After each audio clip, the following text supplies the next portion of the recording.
All right. Um, Personal fouls, and there's a significant number of personal fouls that we could actually cover this evening, but we're actually only going to cover two, and these are the ones that kind of stand out, and they do require a little bit of judgment and communication, depending on if you're working with your deep wings or short wings working together, or center judge, referee, umpire, or line judge and field judge, or head linesman or headlines person, and the side judge. So just I didn't want to get too deep into all of the personal fouls, because that is a 4 to 5 hour presentation on all of the personal fouls. So I just wanted to pick out two. One is a blindside block, which was a new rule that came in 2019. And then the ever-changing blocking below the waist clarification that seems to change on a biannually or an annual basis, as far as how the CFO wants us to continue to call and adjudicate those fouls. So what is a personal foul? A personal foul is involving illegal physical contact that endangers the safety of another player. The key is to remember endangers the safety of another player. So that is a key indicator if that personal foul happens, is that did that endanger the safety of another player? If you check that box and says yes, then we definitely want to put the flag down on the field. And then a flagrant personal foul is illegal physical contact so extreme or deliberate that it places an opponent in danger of a catastrophic injury. And this comes from Rule 2, Section 10, Article 2.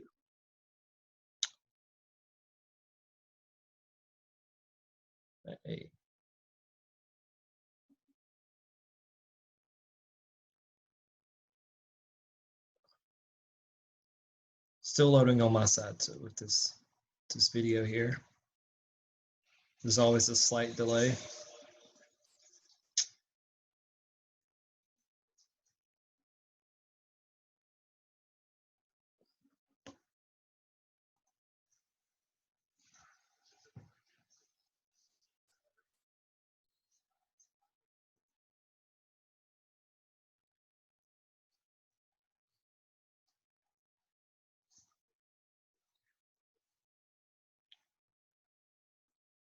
So right there, that was just a routine kickoff, but then it's more about the end of the play and then making sure that we're coming in and continuing to officiate, and we see the deliberate foot stomp to the private area that would warranted a flag. As you can see, the referee is coming in to clean up that play. And obviously they deemed this as a flagrant personal foul that warranted an ejection. Hey, Justin, sorry to interrupt you here, but we did not see that YouTube clip pop up on our screens. Oh, you did not. I think when you click share screen, you selected PowerPoint, and so you have to go back in and share the browser.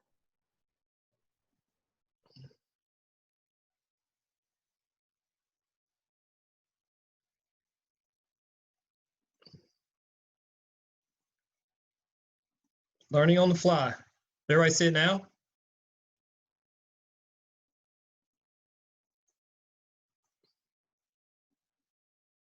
No. I cannot see it now. Yes. Yes, can see it now. Okay, thank you.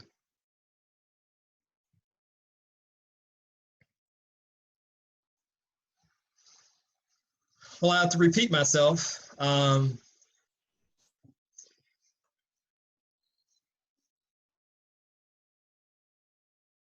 Right there.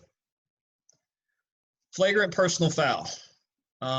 It is a dead ball foul. I mean, obviously the play is dead. We got our referee here cleaning up, and then obviously we have our probably our line judge, our head linesman here, watching the play also, and then obviously we got a really good look from this on the from replay.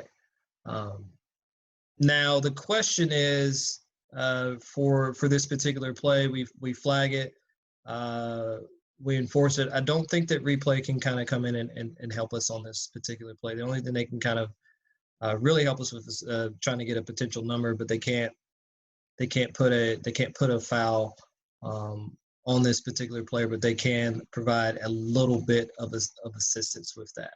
So, and we actually have we have a flag.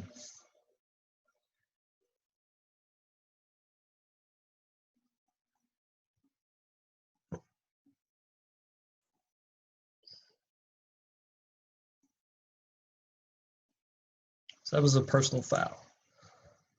Then moving on to blindside block. What is a blindside block? A blindside block is an open field block against an opponent that is initiated from the outside of the opponent's field division. That is the key thing to think about. Is can the opponent see the block coming, or is otherwise and is in a manner that the opponent cannot reasonably defend himself? Also think about that. Can the player defend himself? And no player should deliver a blindside block by attacking an opponent with forcible contact. So 3 things to think about with blindside block is field division. Can the player defend himself? Is the contact initiated with forcible contact? All right. And the penalty for a blindside block is a personal foul, 15-yard penalty. And that's in Rule 237, and that is on FR 28.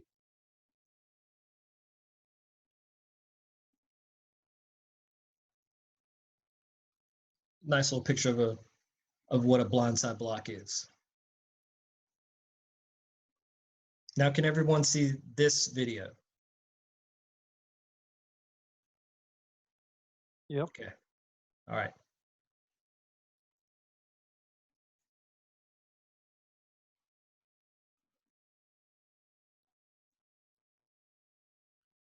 So this blindside block is going to happen right here at the top of the screen, right here at the 50. We got our center judge, our referee. Looks like our line judge, umpire, head linesman, and then we got our deeps on this. And it's going to happen right there. So we got it boxed in between our center judge, our line judge, and then also our umpire back here. The bad thing is we did not have a flag on this play. Can anybody talk about why we did not have a flag on this play, and based on the positioning and then the mechanics from the center judge and from the line judge? Gosh. It looked like the L was had his eyes in the backfield a little bit much instead of the sphere in front of the play. This is Gerard. I'm not sure exactly what center judge mechanics are, but he ends up right on top of the play. And it's one of those instances where once you're so close that sometimes your field of vision takes you out of a big play like that to see something that's right in front of you. Well, and I would say, so this is Stelzer, hopefully everybody can hear me. As a field judge, I think it's also important to know this is our key. Wait, this is our guy. And when he comes back towards the line of scrimmage like that, that needs to get our attention. So this is the widest receiver. He's coming back. We thought he was running a route. He stopped running a route, and he goes back towards the line of scrimmage like this. This is a field judge's call as much as it is anyone else's, because there's nothing else for the field judge to watch. So side judges too. If you're a deep wing, there is no excuse for us not to either throw a flag and have a conversation a bit about with those other two, or at least come in there and drop it late. Good I just have one more comment here. The line judge starts moving a little late, I think. If anything, at this point, he should be standing still. It looks like he's going to open the door. The runner's already at the top of the numbers with all that other action on top of him. Right there, he starts moving. If he would have just stayed still, I think he might be able to have a better chance of picking that up.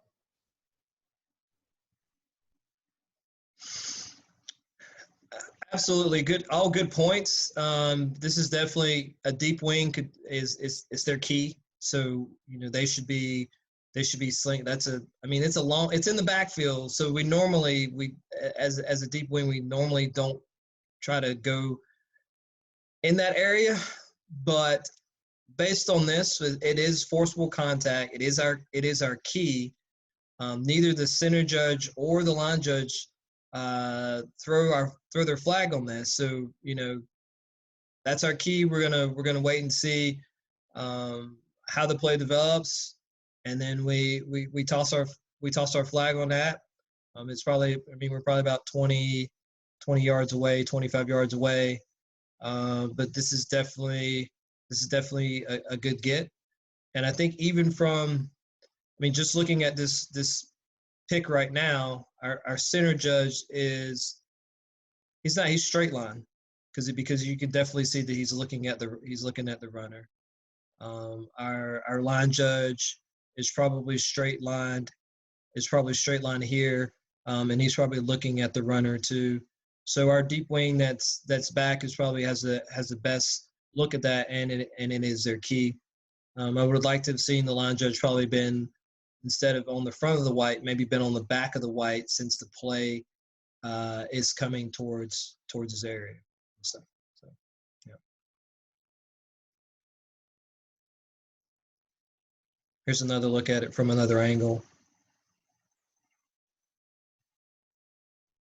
Definitely, this angle right here definitely shows what the deep wing was probably looking at. All right, here's our next clip. On the previous clip, this was it was a running play, but this is a blindside block on a scrimmage kick, where we're going to see the blindside blocks happen on open field plays like on the previous play, but also on scrimmage kicks and free kicks. And this foul is actually going to happen on the return.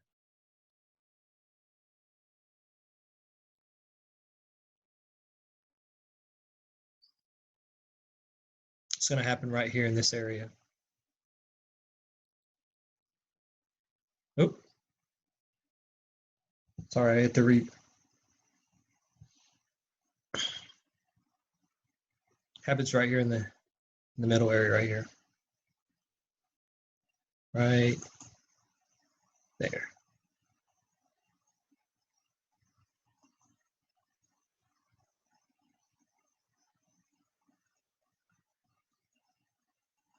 This one was flagged.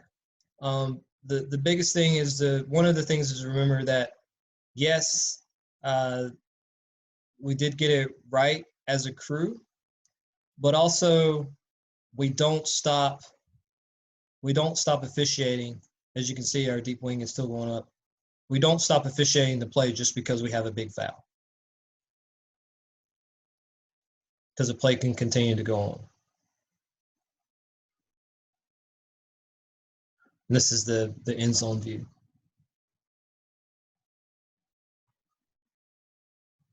One thing I would point out is if you're working back judge, you definitely want to make sure that you maintain your angles. But you also want to make sure that you are, if you look at this back judge, he's moving a lot during the course of this play. What it looks like he probably should have been a little bit deeper, and he wouldn't have to have moved so much, because when he's moving, he's bouncing up and down, and his eyes are bouncing up and down too. He had to retreat. Oh.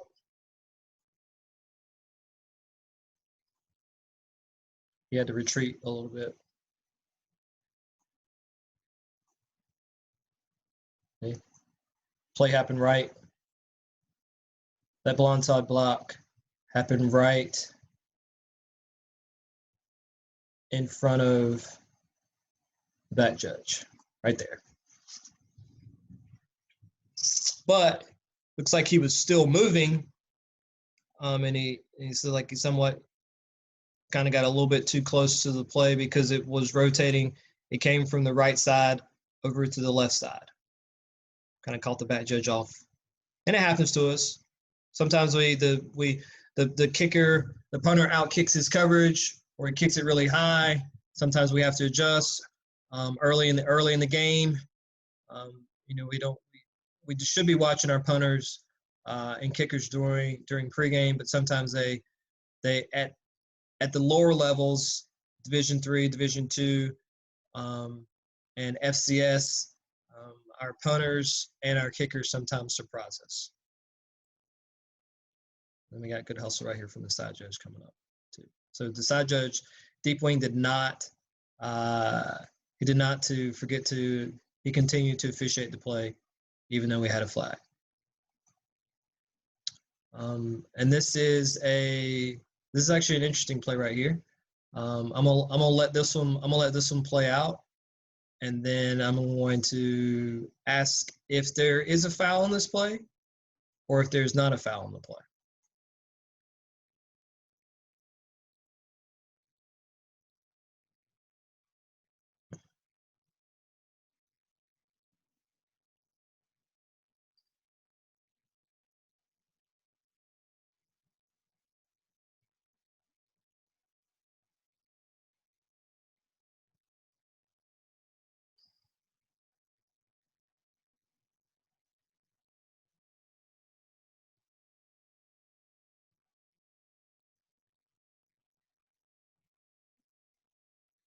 Does anybody want to see it again?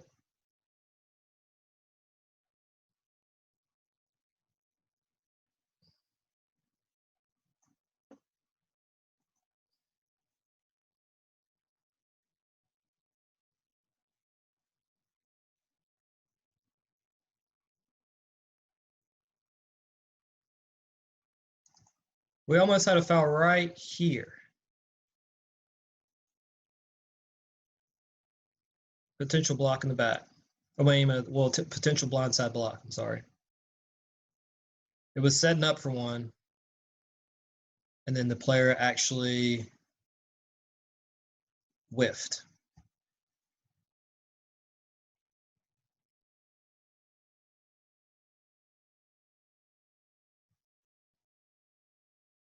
He actually got him from the side.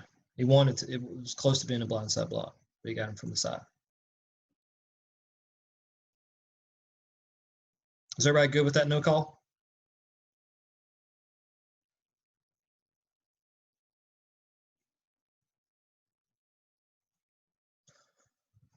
All right.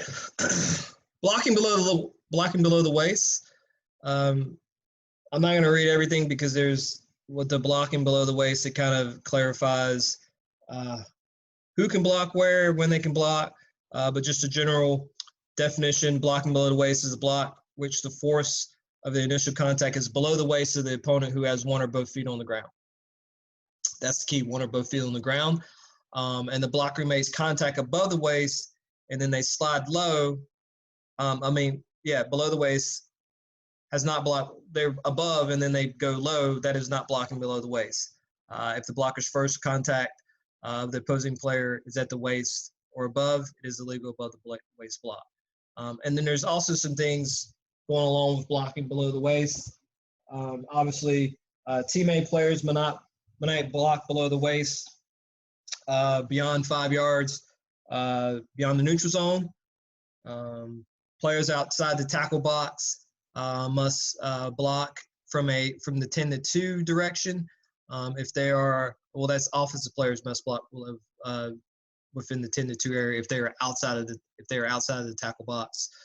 Players inside the tackle box may block below the waist in any direction as long as the ball has not crossed the neutral zone. Once beyond the neutral zone, they have to go from that 10-2, and then anything after 5 is not legal.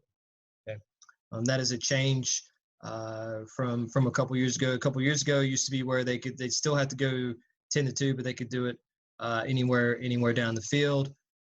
Same scenario with the defense. They have to block below the waist within that 5-yard belt. There's no blocking below the waist after a change of possession. And then there's also no blocking below the waist during free kicks or scrimmage kicks.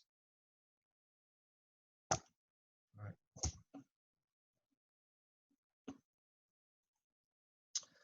Just a continuation from the restrictions on the players, offensive player. It must be their initial position must be completely inside. And then all players who are outside, all of the players must they can only block from the front. It must be from the 10-2 area. And then once the ball is left the tackle box, no player may block lower. They can't block low towards their own inline either. All right. A block is considered from the front if it occurs between the 10 and 2 forward of the player being blocked. And that's from Rule 196. Blocking below the waist can be a little tricky, just based on the clarification from your supervisor, depending on how they want the block below the waist. I know obviously they need to see it, but is it the offensive player that goes 10-2, or is it 10-2 of the defender? I know in our summer and spring meetings, there's always some discussion about, is that blocking below the waist? Is it legal or is it not legal? It's a little bit tricky. There's some of the videos, some of the summer videos from the CFO when it comes to showing those particular plays are a little bit confusing, to be honest. And I think the biggest thing is if you're getting the block below the waist, wherever it comes from, just make sure that you get the obvious ones. The ones that we know that they cannot, regardless if they're coming from the 10-2 direction. And what that means is that's on free kicks and on scrimmage kicks. And anytime we have a change of possession, that we know that that can happen regardless of where or who does it. And I got a couple of blocking below the waist videos to show.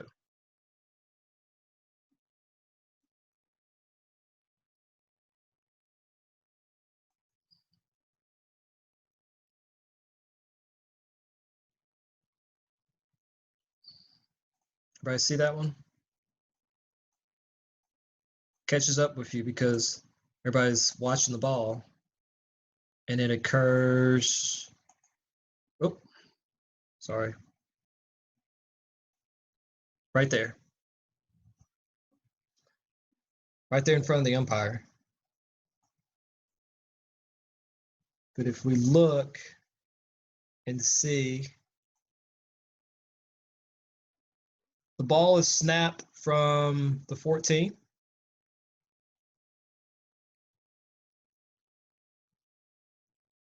And we're going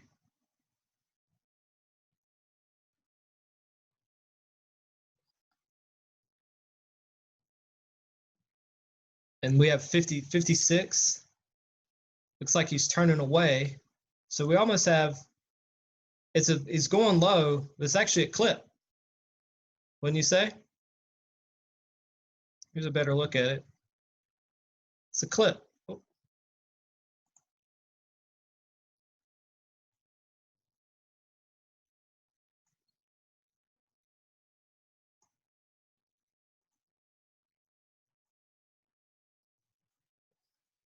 Sorry about the video.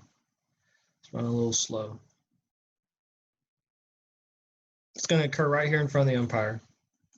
74. He's going low.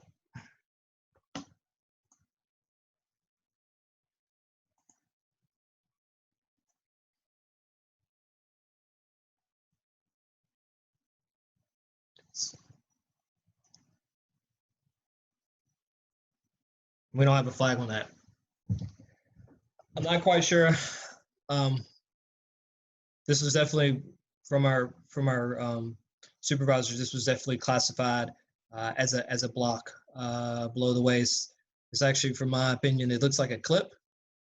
We don't have a flag from the umpire. It doesn't like there's a flag coming from the back judge either, but it's away from the play. It's a safety. When we think about blocks below the waist and clips, it's definitely a safety issue. And as you see,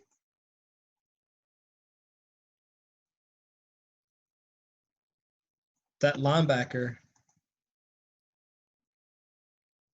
is running away from the play.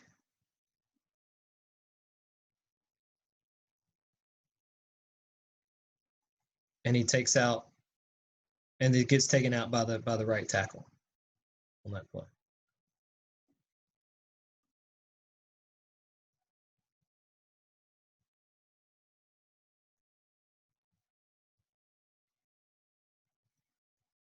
Thanks, Brian. Brian said it's important to understand your umpire will likely not have an opinion on this. He's too close. It's not his initial key. Whose key would it be? Someone said that the back judge should get this. We can go back and look and see where our keys are on this. So Justin, this looks like this is the referee's key initially. Now, the referee will not be going downfield with this, but it is the tackle. So when I say it's not the umpire's key, he's been looking at guard, center guard. And so I think we as deeps especially get, it's right next to the umpire. It's going to be his call. And that is not what we want to be thinking, because when it gets that close, it's really hard to transition from where your initial look is, because the play's flowing, he's watching backside, but he's not getting that far back more often than not. Good point. The umpire doesn't even move from his position. It definitely this tackle shoots out. He's got a beeline on this linebacker. See, as the linebacker turns around, the umpire couldn't have seen that. Definitely, it's definitely a foul because he hits him from the back, and then this linebacker is running away. And I mean, it's about 6 yards. There's no need to be splitting hairs on this, but I think the way that the defender was running away from him and he took him out from the bat, gotta have a flag on that. Hey, Justin, Willis here.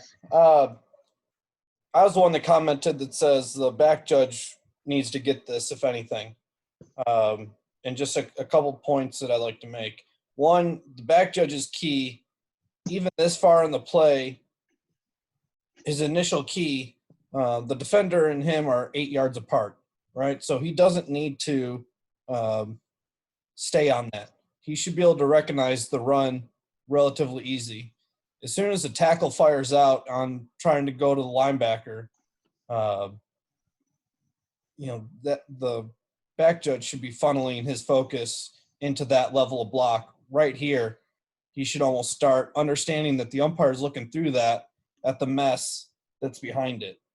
And so if you go just a hair further, right when he starts his charge, right there, from my perspective as a back judge, that's way too close for me to throw on a 5-yard belt. So I would pass on it as a back judge, even though it opened up to me. I would have to make it further downfield. And I think when he starts his charge, the defender spins on him.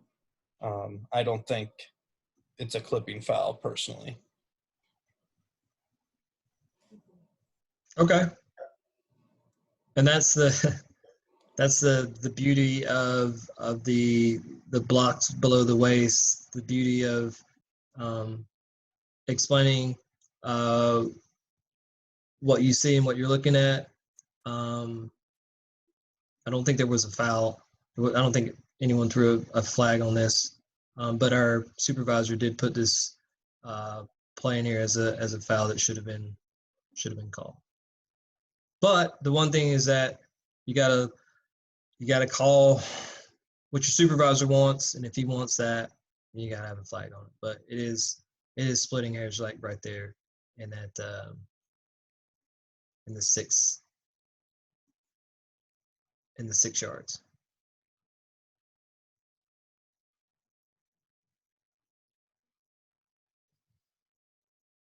Okay. All right, moving on to the next play.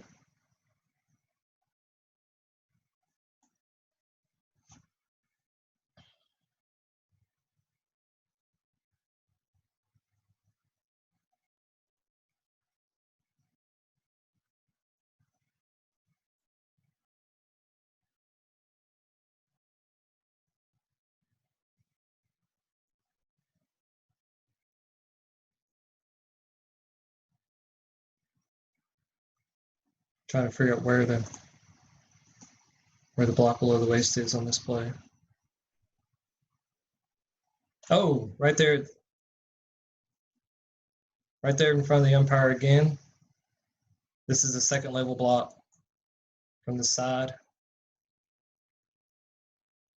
Right there. See that?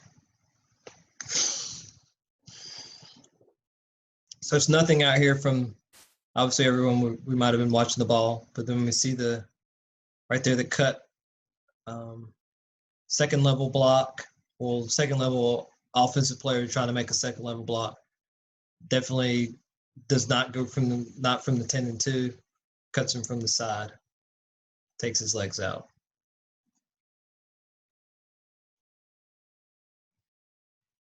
It's probably the best angle that we have on this play. We're not going to see it from the wide angle. Yep. Oh.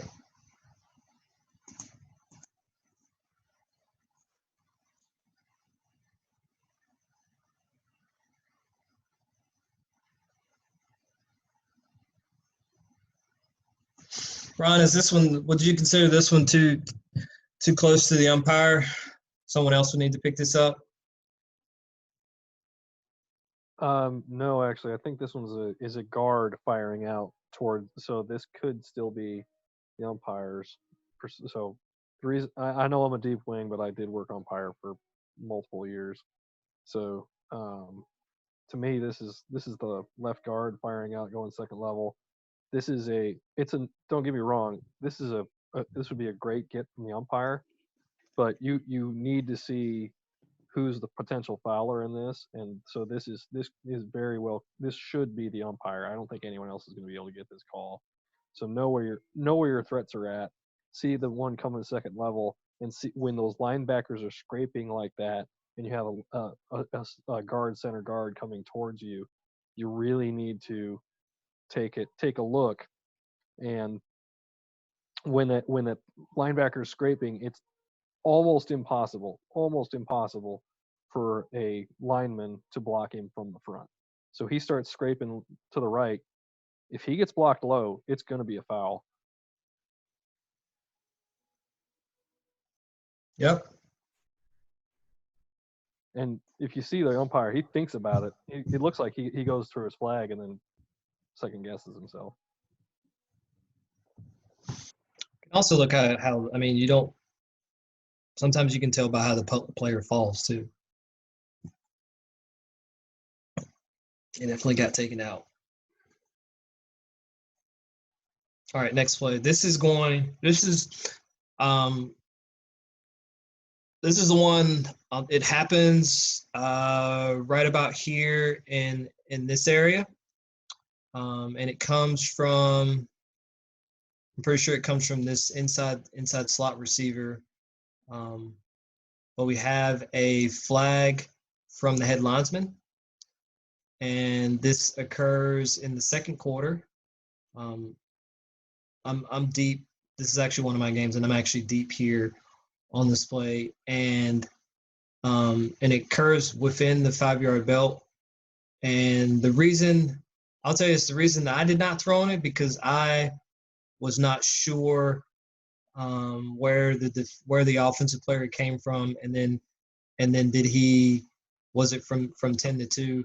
But I did leave it up to the head linesman on this play. The coach was not happy about it, but looking at it over and over and over again, we thought it was a really good get, and our supervisor, it was on the training tape, so the supervisor thought it was a really good get.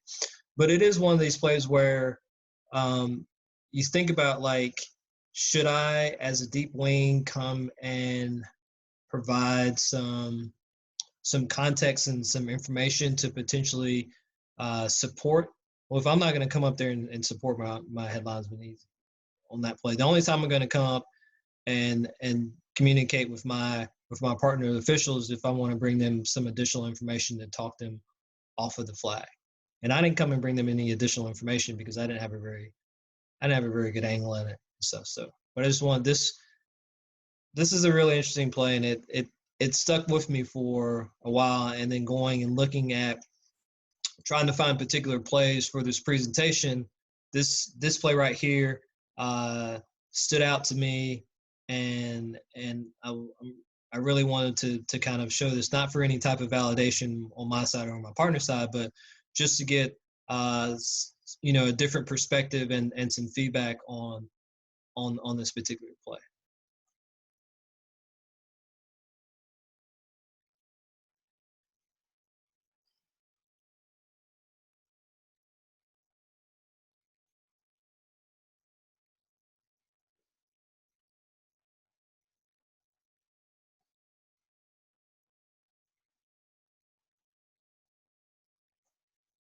Now, the one thing is that we did give our head linesman about wasn't a very strong flag because I don't think he was quite sure on what he had.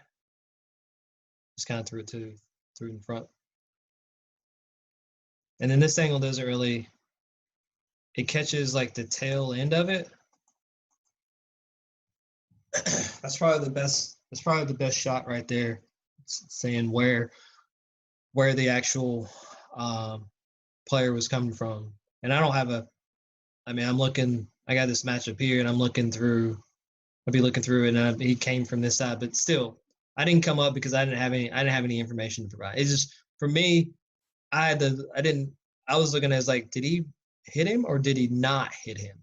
But this is just one that was like, man, this is somewhat close because there's a lot that happens right here in front of this area that the head linesman is having to kind of deal with because there's a swing pass that comes out and stuff. So I just want to open it up for discussion on this particular play.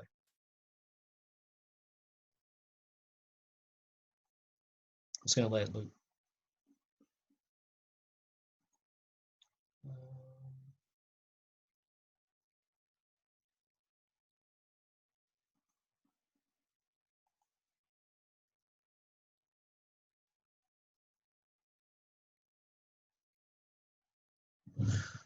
All right. So no comments on it yet. So it's a one that definitely stuck with me. Definitely wanted to know. It seems like we got it. Our head linesman got it right, but it just from my angle, I felt bad that I wasn't able to kind of support him on that, but I knew that like I didn't want to go up there and like kind of bring him some wishy-washy information like, all right, good flag, and then I had no idea what the hell I was talking about. So I just kind of ran a buffer with the coach on that because he was definitely chewing my head linesman's ear out on that particular play and stuff. So Hey Justin, if you go to the chat, there's been some comments.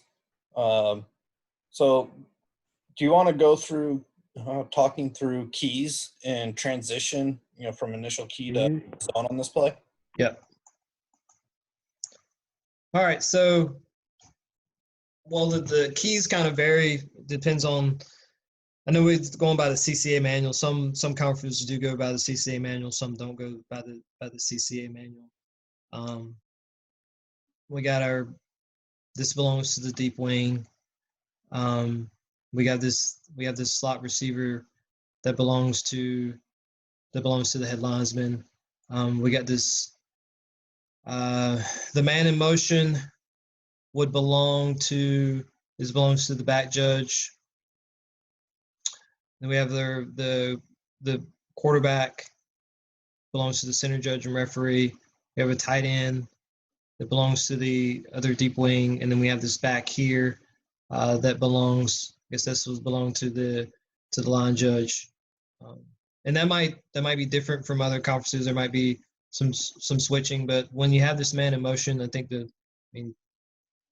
most of the time it does belong to the back judge. I don't work back judge, so back judges correct me if I'm wrong on that. If you do or do not pick up the motion man, let me know. Or if there is if there's an initial switching of keys.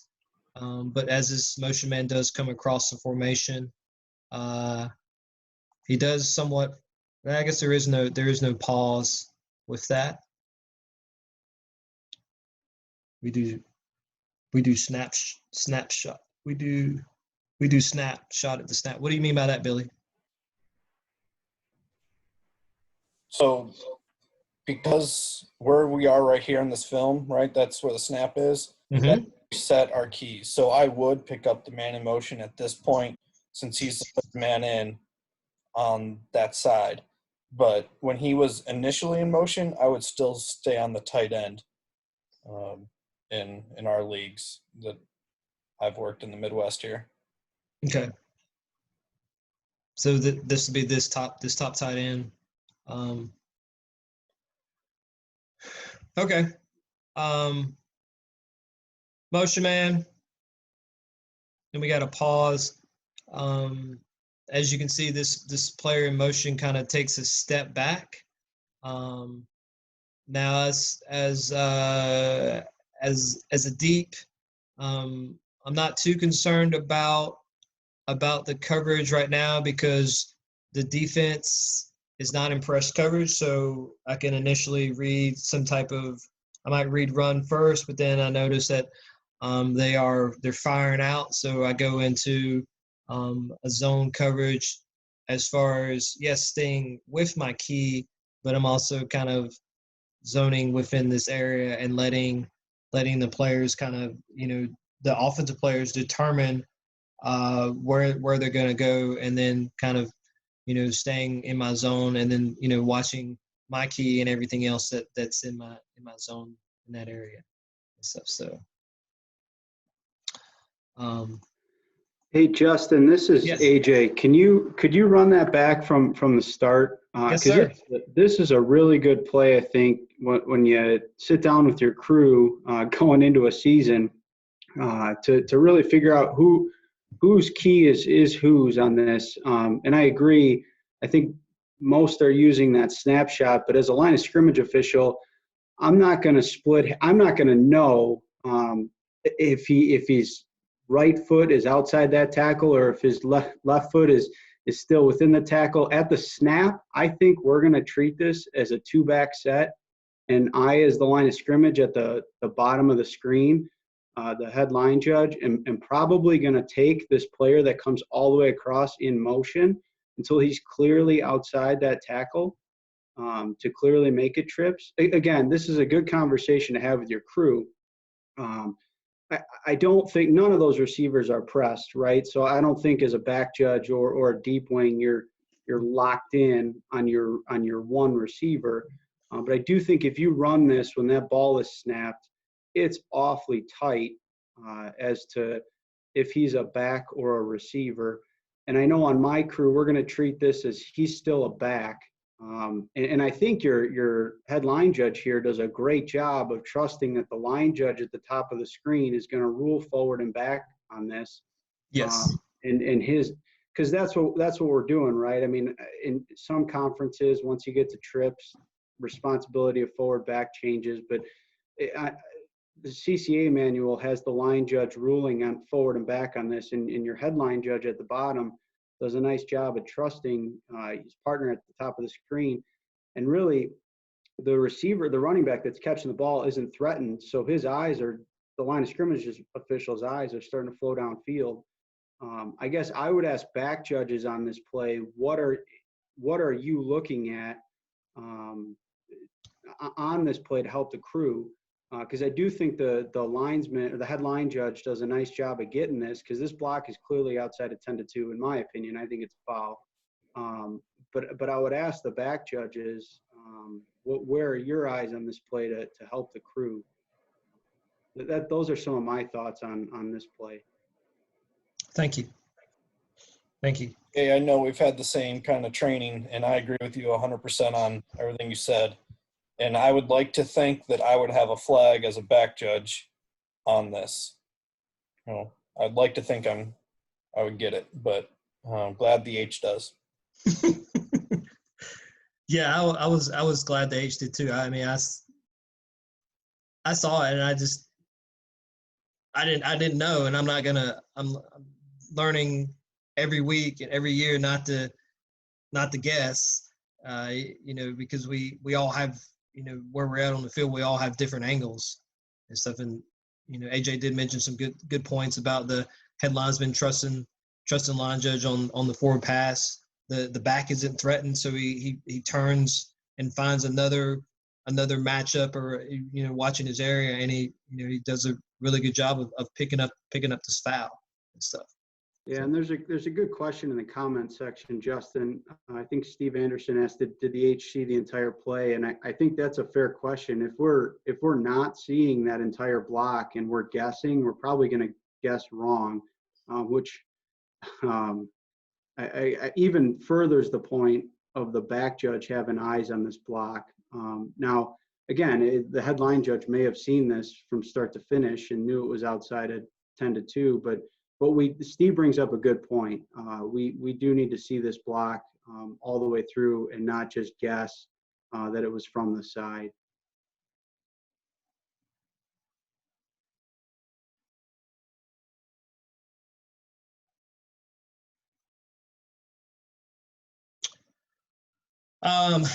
Yeah, based on this, I mean, we're going in slow motion, and the headlines, but it's hard to tell when he does pick it up, but this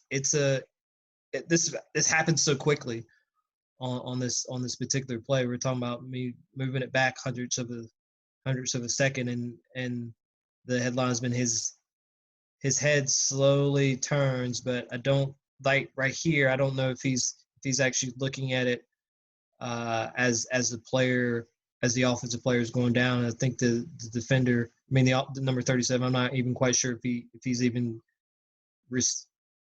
gotten control of the ball. So there's a lot that's going on in this particular play. Yeah, this is Steve Anderson here. Also, just from a movement standpoint, as the H, I'm probably, as I feel this play coming my way, I'm going back ASAP. Probably getting back towards the 50. Obviously, when this guy goes in motion, now we have trips. Then we determine who our key is by what the direction of the receiver. So I'm taking that back as the H. And then as I feel that play come this way, I'm taking a couple steps back to even making a more bigger picture to even better see that block ahead, which I think he does get his head there just in time to see the whole play.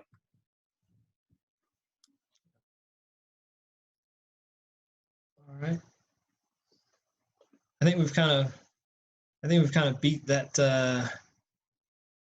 play up, and I really appreciate the feedback, and I'm glad that they saved this play for the end and stuff. So this actually concludes all the plays that I have in the presentation and stuff. So on blindside blocks and blocks in the back, I have a lot more. We can do this again, but I think it's it's just about on these particular plays is understanding your keys, and then moving towards where after your keys, because it's only happened for like a split second, reading run or reading pass, and then if there's nothing that's in your area, go pick up something else, watch somebody else's area, or at least help out, so we can have multiple eyes on this particular play since it happened so quickly. When we're talking about, from the back judge's standpoint, shifting. I mean, that plays 25 yards away, but there's nothing else that's like in his immediate area of 10 to 15 yards. So why not pick up in that area right there in front of? Yeah, it's right there in front of the head linesman.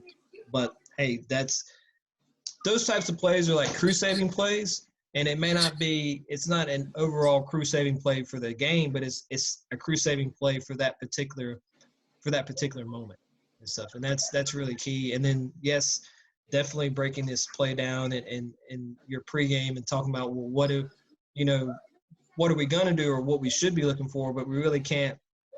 We can talk about it as much as we want to in pregame, but until that play actually happens, and that's when we need to use the tools or the conversation that we talked about in the pregame discussion before the week, not the day of the game, but this is something that we should be reviewing a couple days before or even a week before the game. All right, we had this type of play potentially could happen when we're doing our scouting of these particular teams, and this is how we're going to handle this particular play or how we should handle this particular play going out through the season.